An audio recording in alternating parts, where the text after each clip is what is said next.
It's the time of year for gardens and gardening.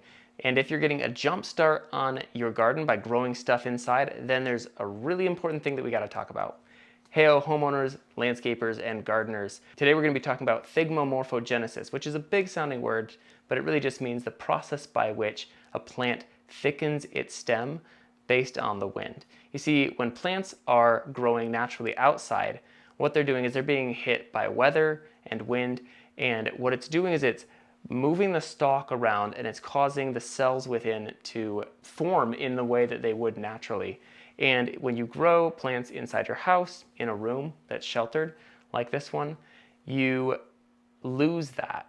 And so in order to counteract this measure, so that when you take your plants out and plant them in your garden, they don't just fall over and die because they have no cell structure, what you can do is simply take a box fan or a fan that's in your house, turn it on a gentle breeze, and put that fan breeze on your plants, just so that it gently washes over them. You can change the angle of it to increase their hardiness. And what this will do is two things. It will, one, strengthen the stalk of the plant and make it more hardy for the wind and environment of the outdoors, so that when you move it outside, it doesn't just wilt or fall over and die. And two, it will wick away moisture from your plant. So you're gonna have to stay on top of watering. However, that's gonna be a lot better for your plant as far as not letting it rot. So take a box fan in your house, put it on your plants, and keep those guys healthy and strong so that when you move your plants outside, they grow up to be a great and beautiful garden.